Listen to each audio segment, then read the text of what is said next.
कर्नाटक के बेंगलुरु से 70 किलोमीटर दूर एक जिले में एक छोटा सा गांव है जिसका नाम है अलीपुरा।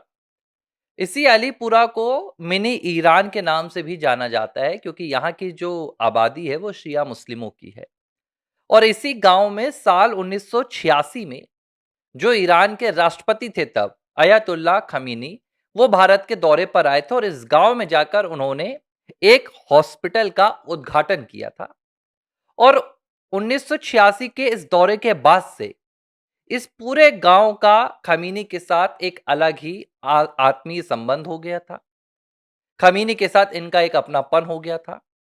और अब जब अमेरिकी और इजरायली हमलों में खमीनी की मौत हो गई और इस मौत के बाद पूरे भारत में विशेष तौर पर शिया समुदाय के जो लोग हैं ये मातम बना रहे हैं। इस बीच इस अलीपुरा गांव में जो हुआ उसने पूरे भारत को हैरान कर दिया और एक बहुत बड़ा सवाल खड़ा कर दिया कि इस गांव के लोगों की जो विचारधारा है, इस गांव के लोगों का जो विश्वास है, इस गांव के लोगों का जो सीधे तौर पर ताल्लुकात है, रिश्ता है, वो भारत के साथ है या भारत के बाहर किसी विदेशी ताकत के साथ। ये किसके प्रति वफादार है, इस तरह के तमाम सवाल अब सामने आ रहे हैं और इनका जवाब मिल रहा है भारत के लिए तो बिल्कुल नहीं है, बाकी किसके लिए है ये धीरे धीरे सामने आ रहा है। इस अलीपुरा गांव में 3 दिनों का राजकीय मातम घोषित कर दिया गया, राजकीय शोक घोषित कर दिया गया। मतलब इससे बड़ी और कौन सी बात हो सकती है कि भाई अयतुल्ला खमीनी की मौत पर भारत सरकार ने अब तक कोई प्रतिक्रिया नहीं दी। भारत के प्रधानमंत्री का क्या रुख है, भारत की सरकार का क्या रुख है, ईरान का भारत के प्रति क्या रुख है, इससे इस समुदाय विशेष को कोई लेना देना नहीं है। इससे इन लोगों को कोई लेना देना नहीं है। ईरान इस वक्त पूरी जो गल्फ वहां पर कंट्रीज हैं, जो खाड़ी देश हैं मिडिल ईस्ट में, वहां पर बमबारी कर रहा है। वहां के मुस्लिमों की जान जा रही है, संकट में है। और खास बात क्या बता दूं, ये मुस्लिम कहां के हैं? ये मुस्लिम अरब के तो है ही, खाड़ी देशों के तो है ही, 90 लाख वहां पर भारतीय भी हैं। जहां पर ईरान बमबारी कर रहा है और वहां पर 90 लाख में से 75% भारत के मुस्लिम हैं जो इन गल्फ कंट्रीज में रहते हैं, यूएई में रहते हैं, सऊदी अरब में रहते हैं, कतर में रहते हैं, कुवैत में रहते हैं, ओमान में रहते हैं, जॉर्डन में रहते हैं, बहरीन में रहते हैं। इनके आसपास इस वक्त खतरे का माहौल है। ईरान नहीं देख रहा उसके लीडर की मौत होने के बाद कि उसकी मिसाइलें कहां जा रही हैं, वो अमेरिकी एयरबेस पर जाकर गिर रही हैं या सिविलियन इलाकों पर जाकर गिर रही हैं। वहां पर जो लोग टूरिज्म के लिए आए थे यूएई में, दुबई में, अब उन्हें अपने जान बचाने के लिए लाले पड़े हुए हैं।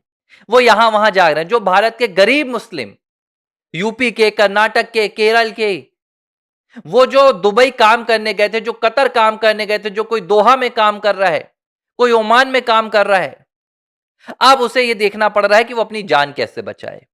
लेकिन उनके लिए भारत के ये विशेष तौर पर सिया मुसलमानों को कोई भी वहां पर परवाह नहीं है। ये उनके लिए कोई परवाह कर ही नहीं रहे, बल्कि इन्हें सिर्फ और सिर्फ इस बात का दुख है कि इनके एक धार्मिक नेता की मौत हो गई। ठीक है, दुख इनका जायज हो सकता है, सबका अपना धर्म है, मेरा भी अपना धर्म है। और यह बात मैं खुलकर कहूंगा कि ये भारत नहीं, अगर दुनिया के किसी देश में मुझे पता चलता है कि एक हिंदू संत का निधन हो गया या हिंदू समुदाय के एक बहुत बड़े नेता का निधन हो गया, तो मैं भी उस पर दुख जाहिर करूंगा। लेकिन किस शर्त पर?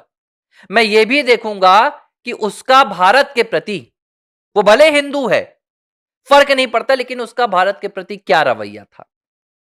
पाकिस्तान का कोई हिंदू है, उसका भारत के प्रति क्या रवैया है। बांग्लादेश का कोई हिंदू है, उसका भारत के प्रति क्या रवैया है। अमेरिका का जो हिंदू है, उसका भारत के प्रति क्या रवैया है। अब उदाहरण के तौर पर कमला हैरिस अगर अमेरिका की राष्ट्रपति बन जाती और वो भारत विरोधी काम करती, जिस तरह अभी डोनाल्ड ट्रंप कर रहे थे, कहीं भारत को डेड इकोनॉमी कह रहे थे, कहीं भारत पाकिस्तान कॉन्फ्लिक्ट को लेकर उल जुलूल बयान दे रहे थे, तो क्या तब भी मैं अपना हिंदू धर्म होने के नाते कमला हैरिस का आंख बंद करके समर्थन करता? क्या मैं तब भी कमला हैरिस का पक्ष लेता?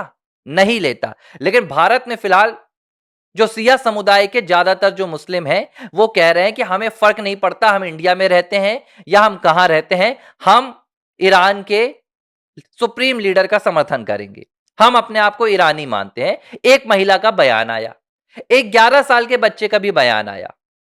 ये 11 साल का बच्चा क्या बोल रहा है कि मैं, अगर मुझे 20 साल की जेल भी हो जाएगी तो मैं जेल जाने के लिए तैयार हूं, लेकिन मैं जाकर इजराइल को मारूंगा, हमारे रहबर का कत्ल कर दिया गया।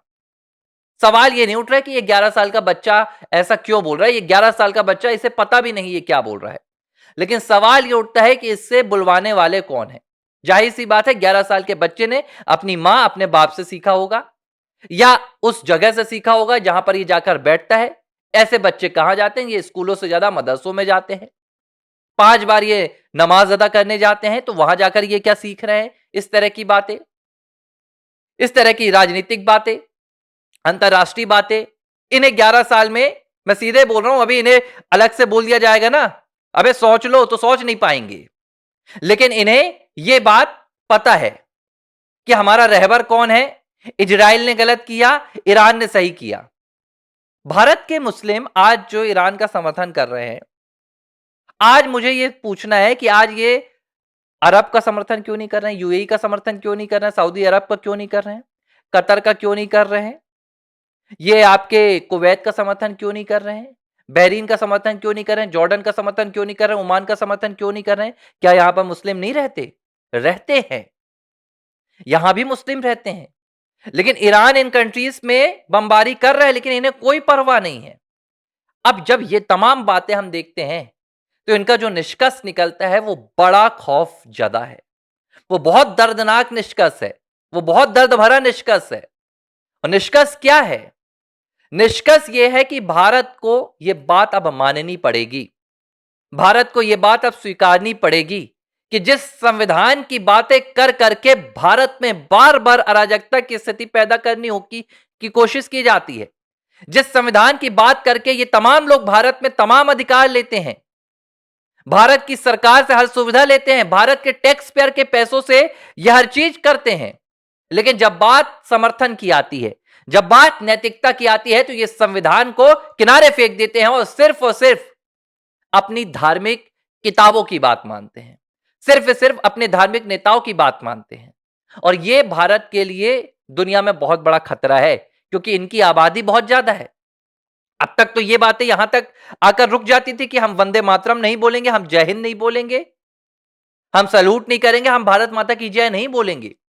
लेकिन इस बदलते हुए वैश्विक परिवेश ने यह बात भी अब साबित कर दी कि इनका जो विरोध है वो सिर्फ भारत के भीतर नहीं है, बल्कि किसी मुश्किल घड़ी में यह भारत को, भारत के खिलाफ किसी भी तरह की गतिविधियां अंजाम देने से पीछे नहीं हटेंगे।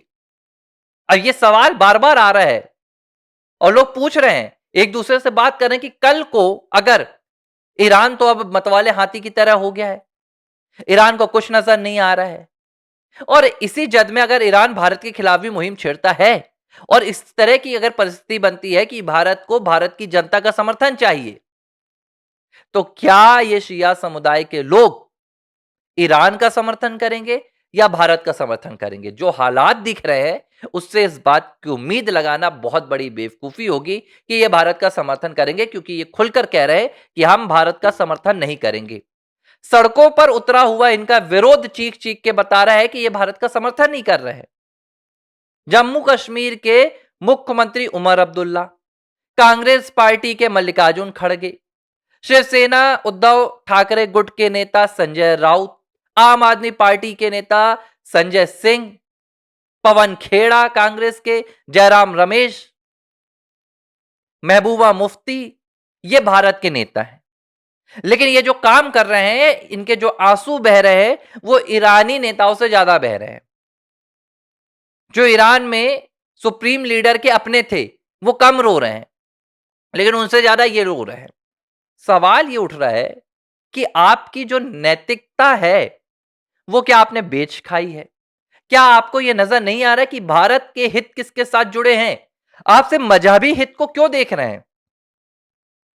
भारत का ईरान के साथ व्यापारिक संबंध है, वो भी भारत ने जो उसकी तेल की आपूर्ति थी, वो भारत उसके लिए ईरान पर बहुत ज़्यादा निर्भर नहीं था।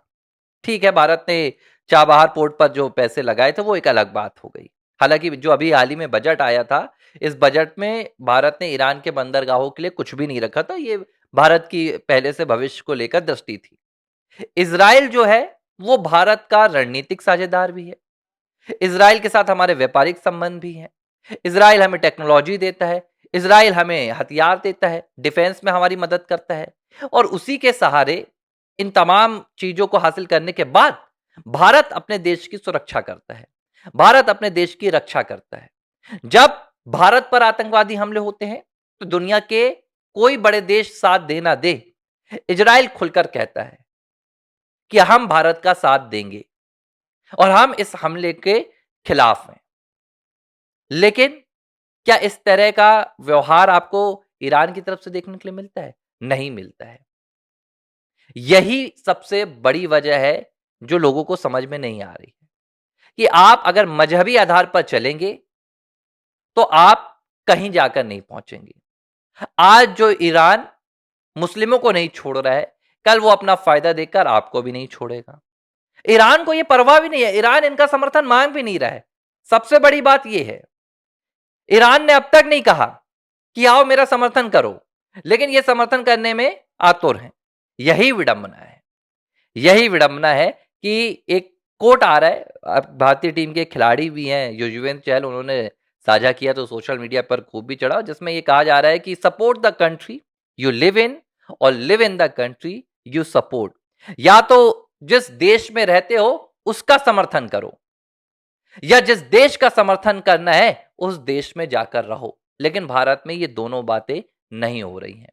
रह तो भारत में रहे, लेकिन समर्थन हर दूसरे देश का होता है। पाकिस्तान का समर्थन करने वाले भारत में मिल गए थे पहलगाम के बाद। लोग खुलकर कह रहे थे कि गलत हो रहा है। भाई, जो सिंधु समझौता रद्द किया गया था, महबूबा मुफ्ती ने खुलकर कहा था, रोकर कहा था महबूबा मुफ्ती ने कि पाकिस्तान की आवाम को मत मारो, इससे पाकिस्तान की आवाम मर जाएगी। सैकड़ों नेता भारत के कह रहे थे ये गलत हो रहा है। बांग्लादेश के साथ कुछ होता है तो भारत में आवाज उठती है, हर जगह, हर जगह, लेकिन भारत की आवाज नहीं उठती है। अब मुझे नहीं समझ में आ रहा है कि इसका उपाय क्या है। इसका उपाय यही है कि अपने आप को भारत इतना मजबूत करके रखे कि बाहरी से तो लड़ने में भारत मजबूत रहे, लेकिन देश के जो भीतर बैठे हुए दुश्मन हैं, उनसे भी भारत को हमेशा सतर्क रहना होगा। ये ईरान, इजराइल और यूएस वाले कॉन्फ्लिक्ट से भारत को सीख ले लेनी चाहिए। एबीसी हिंदी न्यूज, आज ही जुड़िए हर खबर के साथ।